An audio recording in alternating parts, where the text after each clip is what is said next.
大家好，我是面具人。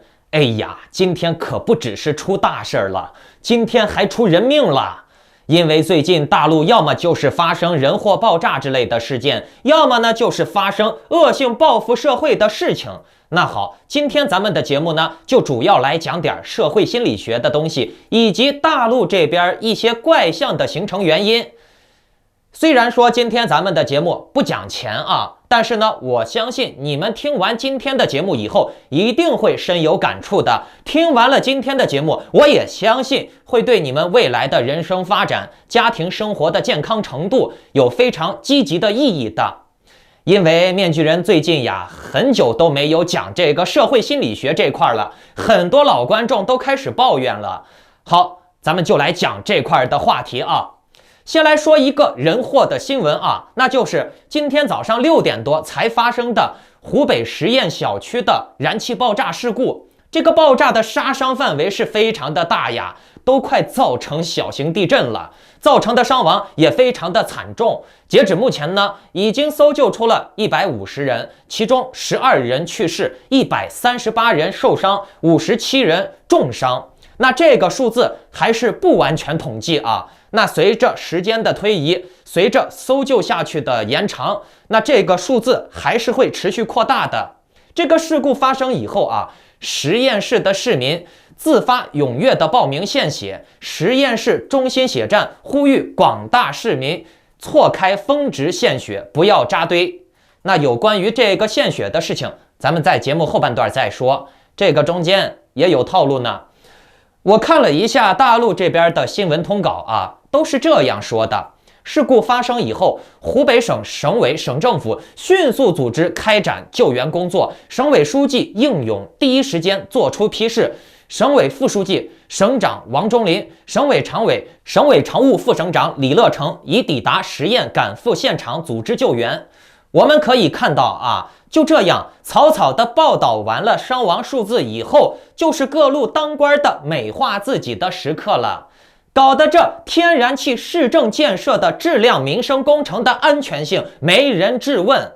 按理来说，这些民生工程的爆炸，这些当官的是应该挨骂的呀，对不对？可是呢，这些人民公仆拿着纳税人的钱，他就应该为人民服务呀，反而却成为了大恩大德。这些人民公仆拿着纳税人的钱为人民服务，应该是他们的职责，反而却成为了为人民服务是他们的大恩大德，值得表扬。就好像是奴隶主救奴隶，奴隶要对主子感恩戴德一样的。然后呢，就是鼓励大家献血。可为何献血的都是这些平民去献？这些领导过来视察的时候，为啥不献点血呢？这些党员为啥不献点血呢？而且你说什么排队献血呀，这个峰值献血呀，几千个人献血呀，按理来说受伤的人只有几十个，为啥你现在要出新闻鼓励大家几千人、几百人、上万人来献血呢？能用得了这么多的血吗？那多余的血去哪儿了呢？别人免费献了以后，你拿到医院里面卖钱，是不是？这些领导也不可能献血的，人家领导的血是黄金血，人家一滴血顶你一条命，懂了没？人家是领导嘛。根据社会心理学的研究，灾难并不会让人们变得更加坚毅。猴子实验和应激反应实验、习得性无助的实验都已经揭露了，生物在经历一次又一次的磨难之后，只会变得越来越绝望和无助。只有极少数的人能扛过去的人会变得更强，而到了那个时候，这种人就已经不属于底层弱者的这个阶级了。相比于富人家的孩子，穷人家的孩子就更容易驯服。大家还记得前几天，也就是5月22日，大连那边有人开宝马车直接撞飞了几十个人的事故不？哎呀，太惨烈了。然后呢，就是你们看啊，这几个月经常就会出现有人呀被领导欺负了，或者是投资失败了，然后呢就去幼稚园、去小学、去菜市场，要么就是报复小孩子，要么就是搞大妈。大家有没有想过啊？出现这种恶性事件的原因是为什么？这些人为什么总是把屠刀挥向更弱者？不是大妈就是小孩，他们怎么不去砍那些当官的？为什么？面具人总结2个方面来讲啊，一呢是社会环境，二呢是个体因素。首先咱们来说社会环境，我的结论是大陆的舆论引导是倡导这样做的。我这么一说，很多人可能会想不明白啊，来，你听我解释啊。他的舆论就是要给老百姓一个宣泄压力的泄压口，但是呢，这个压力又绝对不能喷射到他们这些当官的自己的头上，能听懂了没？大陆现在工作压力很大，经济压力很大，所以呢，高压之下肯定会有人崩溃，肯定会有人做出来极端的举动。更别说大陆人口这么多了，但是呢，这个极端的举动的矛头绝对不能指着他们官老爷，一定要指向平民、可怜人、更弱的人，让他们能发泄出来。你们见过有没有在大陆新闻报道什么杀当官的？很少吧？那你说没有报道就代表没有吗？没有杀当官的？答案是肯定是有的呀，对不对？只不过出现了这种事儿的时候，消息一般都是第一时间被封锁的，整个舆论呢也都是要掩盖住杀当官或者是打当官的事儿。大陆那边呢，干警察、干城管、干村长、干教育局局长这种事儿太多了。面具人，我原来在国内的时候，跟朋友聊天吃饭，都经常能听到这种事儿，这种事儿多了去了。可是呢，都被舆论屏蔽掉。偶尔呢，有漏网之鱼，这个事情炒作起来了，那舆论就会告诉你，为官者，百姓之父母官，鞠躬尽瘁，死而后已，全网默哀，人民感谢你，让人们称赞他。总之呢，当官的都是好的，都是伟大的，死了呢也是可惜的。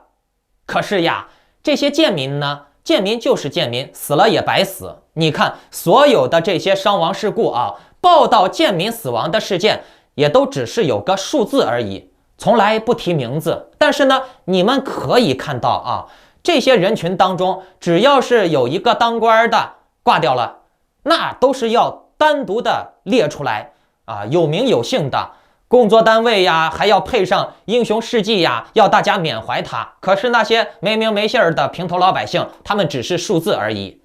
这是基础啊，就是整个舆论啊是牺牲平民的，听懂了没？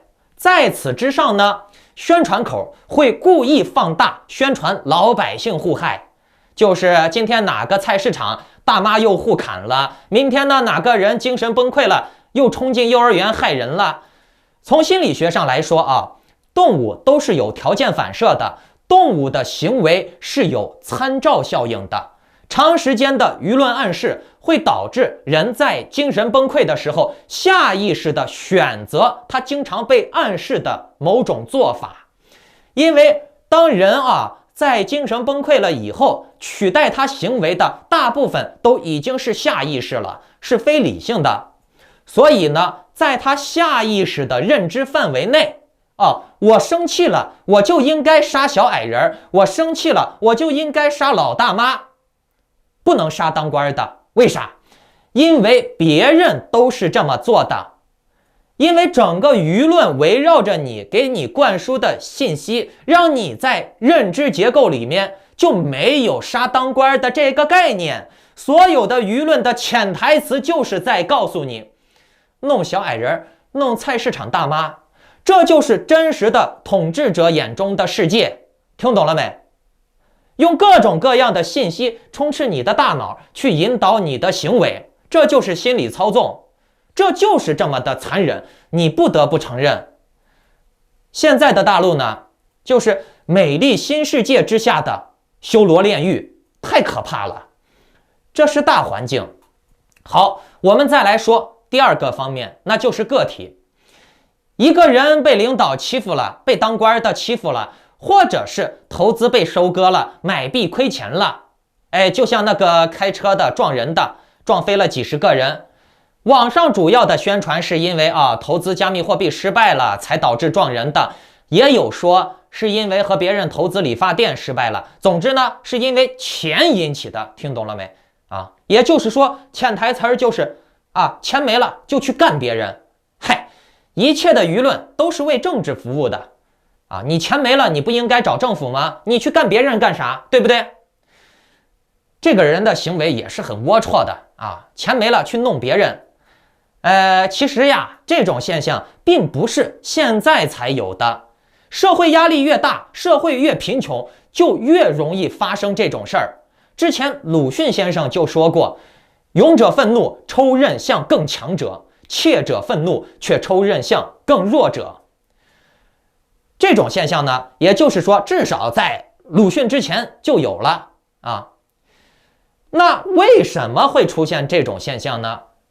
大部分中国人为什么一生气他不去干比他强的人，他就是专挑那些老弱妇孺下手呢？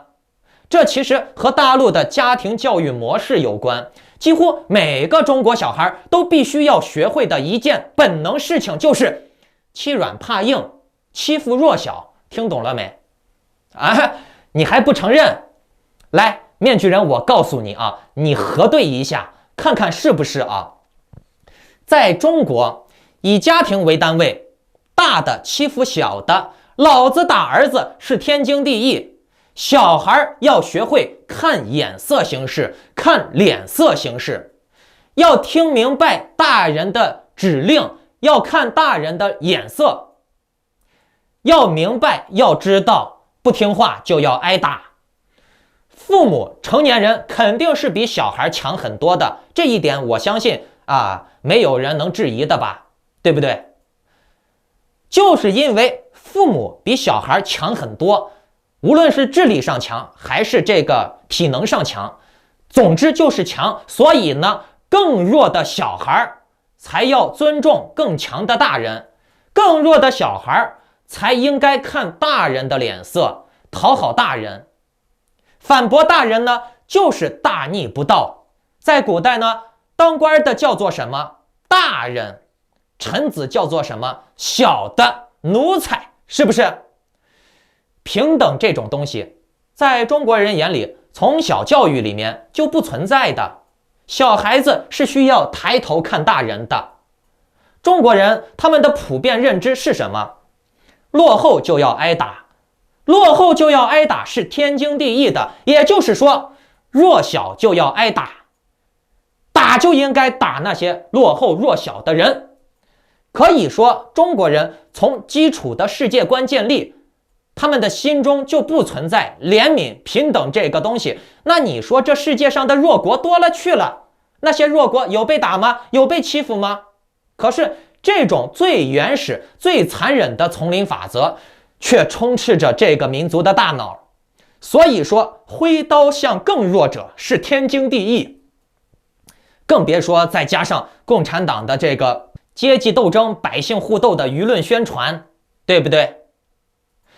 鲁迅先生的这句话本应该是唤醒人性的，可是在如今的大陆呢，勇者抽刃向强者，怯者抽刃向更弱者，这句话已经是被大陆人所唾弃的。